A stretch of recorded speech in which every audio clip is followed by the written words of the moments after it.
This summer, football's biggest stage gets bigger than ever. 3 countries. 48 teams. 1 trophy. If you've never followed a World Cup before, this is the one to start with. Let's break it down from scratch. The World Cup is the biggest tournament in football. But here's the key difference from regular club football. It's not Manchester United or Real Madrid competing.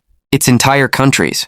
Brazil, Argentina, England, the USA, national teams facing off to answer one question. Which country has the best footballers in the world? It only happens once every 4 years. That's part of what makes it so big. You don't get a season of it. You get one shot every 4 years.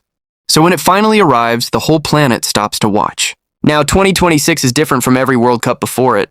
For the first time, 3 countries are hosting together. The United States, Mexico, and Canada. Matches will be played across 16 cities. And instead of the usual 32 teams, this year there are 48. That's the biggest field in World Cup history.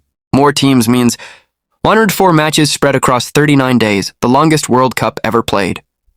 With more spots available, countries that never had a real chance before are finally here. Uzbekistan, Jordan, Curacao, and Cape Verde are all playing in their first ever World Cup, and teams like DR Congo, Haiti, and Iraq are returning after years away.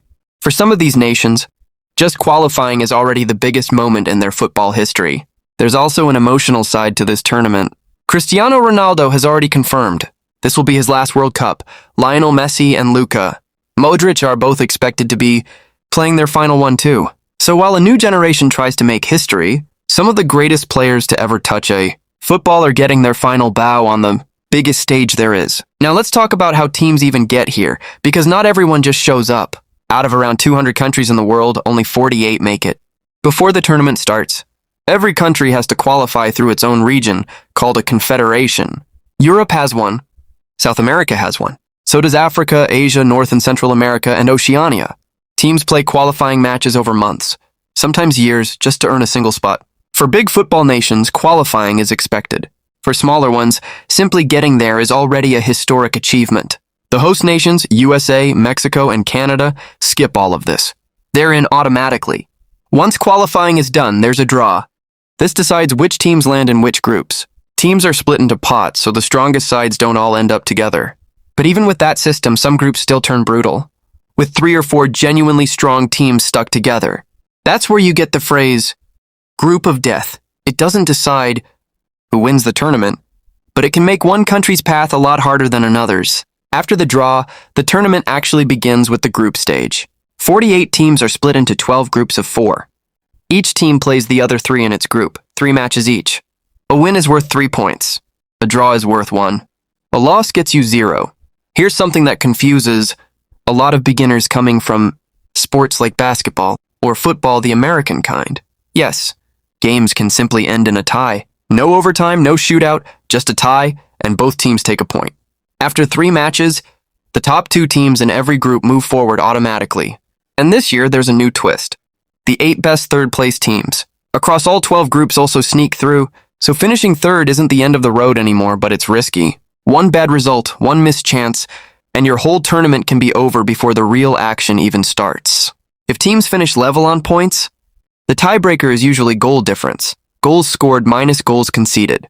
Score 5, concede 2, and you're at +3. This is why a single late goal in a group game can matter more than people realize. It's not just deciding that match. It can decide who goes home. Once the group stage ends, the tournament turns brutal. This is the knockout stage, and it works exactly like March Madness. Win, and you move on. Lose, and you're done. No second chances. The path goes from the last 32 to the last 16, the quarterfinals, the semifinals, and finally, the final itself. There's also a small consolation match, a third-place playoff between the 2 losing semifinalists. In the group stage, draws are allowed. In the knockout stage, every match needs a winner. If a game is tied after 90 minutes, it goes to extra time. 30 more minutes split into 2 15-minute halves. If it's still level after that, it comes down to penalties. Each team sends 5 players to shoot one-on-one against the goalkeeper. Most goals win. If it's still tied, it becomes sudden death. One kick at a time until somebody misses and the other team scores. This is exactly how the 2022 World Cup ended, and it's considered one of the most nerve-wracking moments in all of sports. An entire 4-year journey can come down to one player, one shot, and a goalkeeper guessing the right direction. A few things are also different about football in 2026, that even long time, fans are still adjusting to. Referees now use a 5-second countdown on throw-ins, so teams can't waste time. Goalkeepers can only hold the ball for 8 seconds before giving up a corner kick. Substituted players have just 10 seconds to walk off, or their replacement has to wait. And if a player goes down for treatment, they now have to sit out a full minute after play. Restarts, which discourages anyone from faking an injury just to slow the game down.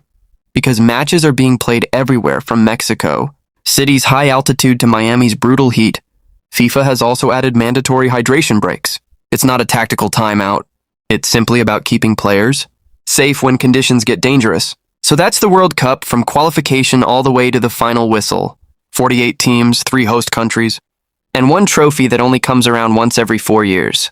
You don't need to memorize every rule to enjoy this.